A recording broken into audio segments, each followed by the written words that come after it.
Guliston shahrida ekolog jamoat birlashmasi tomonidan Oliy Majlis huzuridagi fuqarolik jamiyati institutlarini qo'llab-quvvatlash jamoat fondining granti asosida jurnalistlar, blogerlar va fuqarolik jamiyati vakillarining ekologik korrupsiyaga qarshi kurashishdagi bilim va salohiyatini oshirish nomli ijtimoiy loyihasi doirasida seminar-trening tashkil etildi.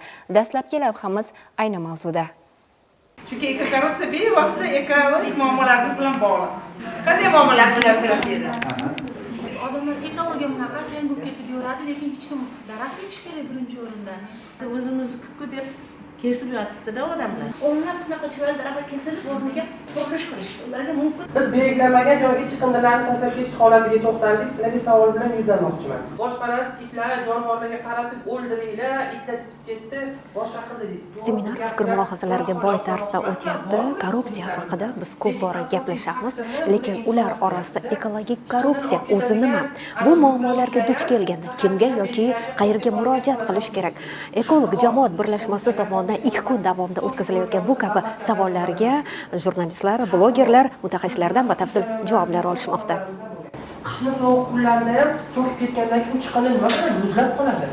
Ekolog jamoat birlashmasi tomonidan O'zbekiston Respublikasi Oliy Majlisi huzuridagi fuqarolik jamiyati institutlarini qo'llab-quvvatlash jamoat fondining granti asosida jurnalistlar, blogerlar va fuqarolik jamiyati vakillarining ekologik korrupsiyaga qarshi kurashdagi bilim va salohiyatini oshirish nomli ijtimoiy loyihasi doirasida 2 kunlik seminar-trening tashkil etildi. Mazkur loyihadan ko'zlangan asosiy maqsad jurnalist va blogerlarning ekologik korrupsiya muammolarini samarali tadqiq etish, yoritish bo'yicha kasbiy ko'nikma va bilimlarni mustahkamlashdan iborat. Mazkur seminar treningimiz 5 ta viloyatga o'tilishi mo'ljallangan. Aynan blogerlar, ommaviy axborot vositalarining vakillari hamda fuqarolik jamiyatining vakillariga mo'ljallangan va juda ham dolzarb bo'lgan muammo ekologik korrupsiyaga bag'ishlangan. Biz so'rovnoma o'tkazganimizda aholimizda 99% ekologik korrupsiya nima, u qay tarzda namoyon bo'ladi, umuman shu savollarga javob bera olishmadi. Bugungi kunda ekologik muammolar avj olib borayotgan bir paytda aynan mana shu muammolarni bartaraf etish, shu muammolar negizidagi ekologik korrupsiyaga qarshi kurashish uchun uni turlarini bilish kerak. Bu avvalo o'sha daraxtlarni noqonuniy ravishda kesilishida, noqonuniy ravishda daryo o'zanlaridan qum shag'al qazib olinishida, Qizil kitobga kiritilgan, umuman O'zbekistonga olib kirilishi taqiqlangan hayvonlarning savdosi yoki brakonyerlik yo'li bilan ularni ov qilinishida ko'rinadi. O'zbekiston Respublikasi Oliy Majlisi huzuridagi fuqarolik jamiyati institutlarini qo'llab-quvvatlash jamoat fondining korrupsiyaga oid huquqbuzarliklarga zamin yaratayotgan omil va shart-sharoitlarni chuqur o'rganish, ularni bartaraf etish bo'yicha samarali mexanizmlarni joriy etish yo'nalishidagi tanlovda jamoat birlashmasining jurnalistlar, blogerlar va fuqarolik jamiyati vakillarining ekologik korrupsiyaga qarshi kurashdagi bilim va salohiyatini oshirish nomli ijtimoiy loyihasi grantga sazovor bo'ldi. Loyiha davomida Qoraqalpog'iston Respublikasi, Sirdaryo, Andijon, Farg'ona, Xorazm viloyatlaridagi fuqarolik jamiyati a'zolari, jurnalist va blogerlarni ekologik korrupsiya asoslari, uning oqibatlari borasidagi bilimlar oshiriladi. Atrof muhit korrupsiyasi bilan bog'liq hujjatlar va dalillar bilan ishlash bilan bir qatorda ma'lumotlarni to'plash hamda tahlil qilish usullari bo'yicha amaliy mashg'ulotlar o'tkaziladi.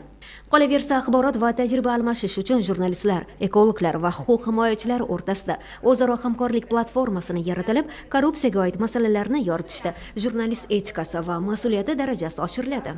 Seminar-treningda ekologik korrupsiya tushunchasi va shakllari, poraxo'rlik, mansab vakolatlarini suiiste'mol qilish, soxta ekologik loyihalar, tabiiy resurslarni noqonuniy taqsimlash, ekologik korrupsiyaga qarshi kurashishda xalqaro tajriba, qonunchilik va ekologiya sohasidagi jinoyatlar uchun javobgarlik, ekologik korrupsiyani tekshirish va manbalar bilan ishlash usullari, ekokorrupsiya holatida jurnalistik surishtiruv o'tkazish singari mavzularda bilim va tushuntirishlar ham berildi.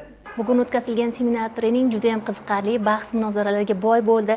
Ekologik korrupsiya nima degan savolga umumiy barchamiz o'zimizning tajribamizdan kelib chiqqan holda javob berishga harakat qildik va qolaversa ekologik mana shunaqa korrupsiyani bartaraf etish uchun qabul qilingan qonun osti hujjatlar, qonunlar, bular haqida ham o'zimizga kerakli bo'lgan ma'lumotlarga ega bo'ldik.